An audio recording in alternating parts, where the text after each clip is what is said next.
Yo, welcome back to Intel Hip Hop Intelligent Gang, your go-to place for the latest in celebrity news and gossip. I'm your host, Dual Stacks. In today's video, we're diving into a wild situation involving Gucci Mane, Pooh Shiesty, and former 1017 artist Lil Zay. And trust me, this story just keeps getting deeper the more you look into it. Now, if you've been tapped in with the channel, then you already know Lil Zay previously spoke out after being dropped from 1017. He made it clear he wasn't exactly happy about how things went down, and a lot of fans started questioning what really goes on behind the scenes at Gucci Mane's label. But now, Lil Zay is back speaking again, and this time he's inserting himself into one of the craziest situations we've seen involving 1017 in a minute. So let's really break this down step by step. Recently, Pooh Shiesty was reportedly arrested in Dallas after allegedly being involved in a robbery targeting Gucci Mane inside a studio. And according to reports, this wasn't just a random situation. This was coordinated. Authorities are saying Pooh Shiesty wasn't alone either. His father, Memphis rapper Big 30, and multiple other individuals were allegedly involved in the incident. Now pause for a second, because I know what you're thinking already. How does something like this even happen, and how did it get this far? That's where things start getting even crazier. According to reports, law enforcement didn't just pick Pooh Shiesty up off a guess. They built a case using multiple pieces of evidence. We're talking ankle monitor data, placing him directly at the scene, cell phone records tracking movements, license plate reader data, rental car records, surveillance footage from the actual location, and even social media posts showing individuals flexing after the incident. Now that alone is already a lot, but what really sent the internet into a frenzy was the claim that Gucci Mane himself identified Pooh Shiesty and even described what he was wearing during the robbery, and that right there is what sparked the biggest debate online, because as soon as that hit social media, fans started going crazy. People were saying, nah, Gucci snitched. Street situation, supposed to stay in the streets, his credibility about to take a hit after this. But let's really talk about that for a second, because in my opinion, this is where people gotta separate reality from image. Gucci Mane is not the same Gucci from years ago. He's not out here living the same lifestyle. He's married, has kids, he's running businesses, he rebuilt his entire brand from the last bid, and he's actually been moving a lot smarter ever since. At this point, he's operating like a businessman first. So when something like this happens where you're allegedly getting robbed, you gotta ask yourself, what was he supposed to do?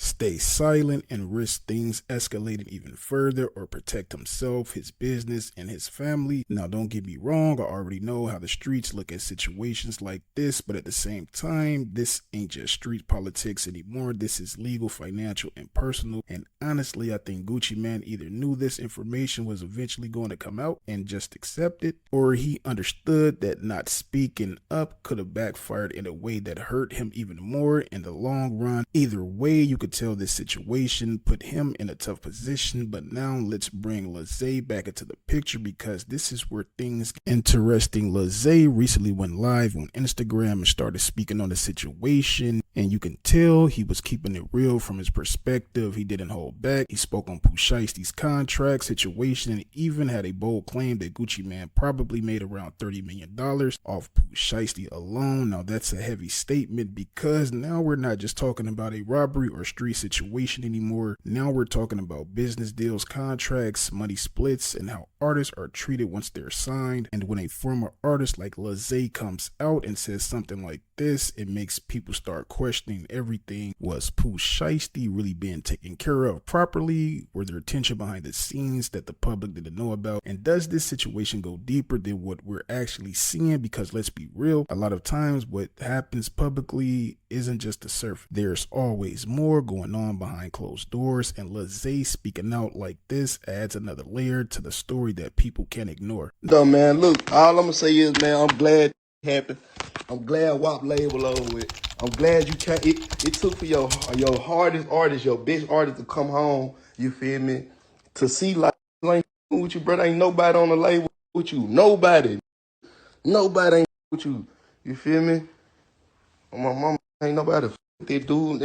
They used to treat her like we some puppies. We ain't no puppies. You feel me? Putting us on the shelf, letting us. You feel me? with us, bro. You can't be a fake, bro. You can't be a fake and think you ain't gonna get touched. You think you just so fucking rich. You think you just so fucking rich. You so much of this legend in the guy. You can't get touched. Being a that happened on that nigga did it too. That he was grinding the most on my baby.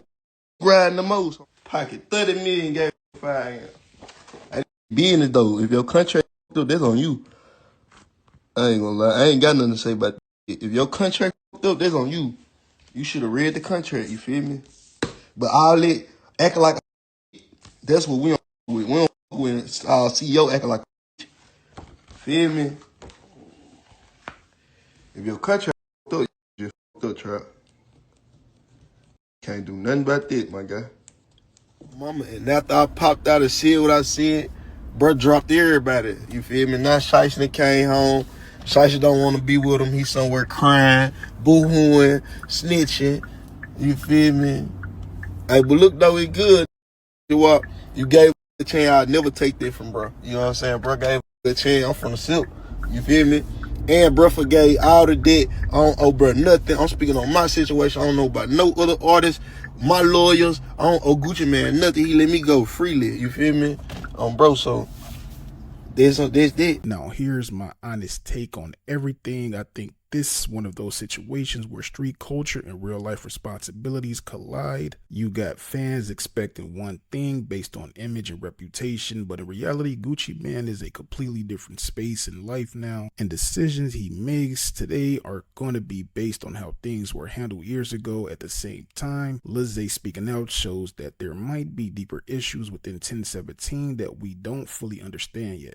But moving forward, I think Gucci Mane is still going to continue running his label and build a new talent. If anything, this situation might actually make him move even smarter when it comes to how he handles artists and business. But it can also make new artists think twice and really read the fine print before signing anything, because clearly there's a lot that comes with being part of that machine. But now I gotta ask y'all, do y'all think Gucci Mane snitched, or do you think he handled that situation the only way he could? And what do you think about Lil Zay speaking out on this? Was he keeping it real or just adding more fuel to the fire? Drop your thoughts in the comments below, because I already know this one is going to be a heated debate. And if you made it this far, don't forget to like, comment, and subscribe for more breakdowns like this. We got a lot of more content coming, and you already know we're going to stay on top of all of the latest updates. This has been an exclusive message. I'll catch y'all in the next video. Thanks for watching.